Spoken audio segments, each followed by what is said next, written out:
Hello दोस्तों। YouTube पर बहुत लोग सीनियर सिटीजन स्कीम जो है पोस्ट ऑफिस के अंदर उसमें बताते हैं कि 7 लाख रुपए इन्वेस्ट करो तो आपको तिमाही 60,000 रुपए मिला करेंगे, 60,000 रुपीज। मतलब हर महीने के 20,000 रुपए मिलने शुरू हो जाएंगे। इसमें कितनी सच्चाई है और ये पोस्ट ऑफिस की स्कीम है क्या, इसमें कौन कौन लोग इन्वेस्ट कर सकते हैं, कितना इंटरेस्ट मिलता है, क्या एलिजिबिलिटी है, सारा कुछ विस्तार में बात करेंगे।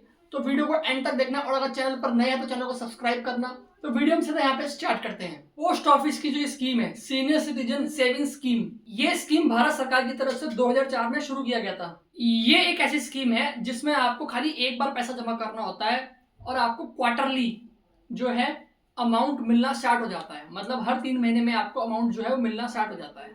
ये योजना खासकर पोस्ट ऑफिस की तरफ से चलाई जाती है। इसका सबसे बड़ा फायदा ये है कि ये पूरी तरीके से सरकार द्वारा चलाई जाती है, मतलब पैसों की गारंटी तो है भाई। अब देखते हैं ये स्कीम कौन कौन ले सकता है। वैसे तो ये सीनियर सिटीजन के लिए बनाई गई है, लेकिन कुछ एक क्राइटेरिया भी है इसके, पहले वो देख लेते हैं। सबसे पहली चीज, इसमें इन्वेस्ट करने के लिए 60 साल या 60 साल से ऊपर का होना चाहिए एज।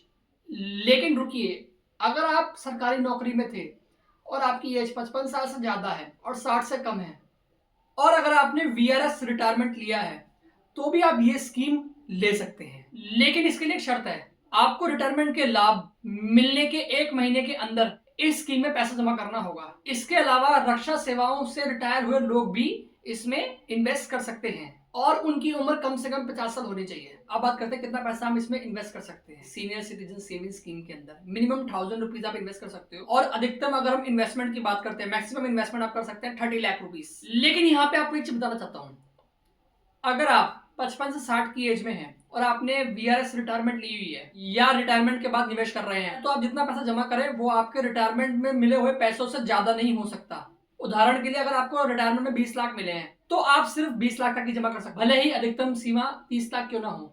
एक और खास बात, आप इस स्कीम के अंदर एक से ज्यादा खाते खोल सकते हो, लेकिन सभी खातों में अमाउंट मिलाकर 30 लाख से ज्यादा अमाउंट नहीं होनी चाहिए। दोस्तों, इस स्कीम की जो मैच्योरिटी होती है वो होती है 5 साल। मतलब अब इसमें जो भी पैसा जमा करोगे वो इसमें 5 साल तक जमा रहेगा और 5 साल कंप्लीट होने के बाद आपका जो खाता है वो अपने आप बंद हो जाता है और आपको हर क्वार्टरली, हर तिमाही जो है ब्याज जो है मिलता रहेगा। और आपको जैसे ही खाता बंद होगा और आपको आपकी मूल राशि के साथ आखिरी ब्याज मिल जाता है। लेकिन इसमें एक और ऑप्शन है, अगर आप चाहो तो 5 साल से बढ़ा के इसे 8 साल भी कर सकते हो।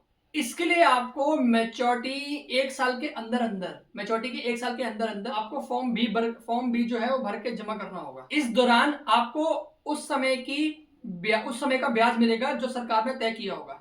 अब देखते हैं कि अगर आपको 5 साल से पहले पैसा निकालना पड़े तो उस टाइम पे क्या होगा। हम अपने खाते को समय से पहले बंद कर सकते हैं, 5 साल से पहले बंद कर सकते हैं, लेकिन कुछ नियम और शर्तें हैं। दोस्तों, आप खाता खोलने के 1 साल बाद कभी भी बंद कर सकते हो।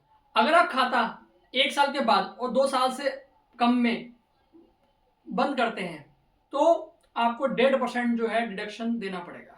और अगर आप 2 साल के बाद और 5 साल से पहले बंद कर लेते हैं तो उसमें 1% का डिडक्शन होगा। और अगर जिसने ये खाता ओपन किया है अगर उसकी मृत्यु जाती है तो अकाउंट जो है वो तुरंत बंद हो जाता है, पर कोई पेनल्टी नहीं लगती। नॉमिनी या ज्वाइंट होल्डर को पूरा पैसा मिल जाता है। अब देखते हैं कि कितना इसमें ब्याज हमें मिलेगा।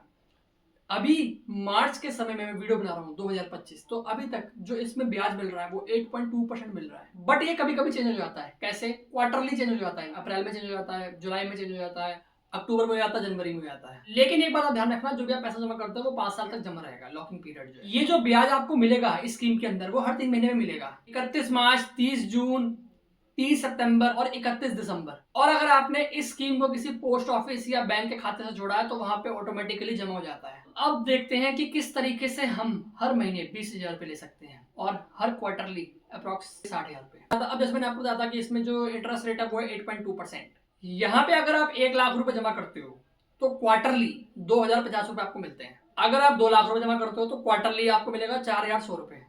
और अगर आप यहाँ पे 10 लाख रुपए जमा करते हो तो आपको क्वार्टरली जो अमाउंट मिलेगा वो मिलेगा 20,500 रुपए। और अगर आप यहाँ पे 30 लाख रुपए जमा करते हो तो आपको क्वार्टरली 61,500 रुपए मिलते हैं, 61,500 रुपीज। तो जो लोग दावा करते हैं ना कि आप एक बार 7 लाख जमा कर दो फिर आपको क्वार्टरली 60,000 मिलेंगे, तो वो दावा गलत है। आपको इसके लिए 30 लाख रुपए इन्वेस्ट करने पड़ेंगे।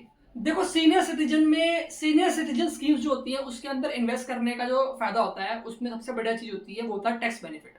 अगर आप इस स्कीम में जमा करते हो तो आप 1.5 लाख रुपए तक एटीसी के तहत टैक्स जो है रिबेट ले सकते हो। तो गाइस कैसी लगी आपको पोस्ट ऑफिस की ये senior citizen saving scheme? I hope so आपको मेरी दी गई इन्फॉर्मेशन समझ में आई होगी, वैल्यूएबल लगी होगी। किसी भी तरह का कोई डाउट है तो आप कमेंट बॉक्स में कमेंट कर सकते हैं, और अगर आपने मेरा चैनल सब्सक्राइब नहीं किया प्लीज़ सब्सक्राइब कर दीजिए। मेरे चैनल पे आपको इंश्योरेंस और फाइनेंस रिलेटेड वीडियोस जो हैं वो मिलती रहेंगी। मिलते हैं ऐसे ही नेक्स्ट वीडियो में अपडेट्स के साथ फाइनेंस की इंडस्ट्री में। Till then take care, bye bye, goodbye और बाय बाय।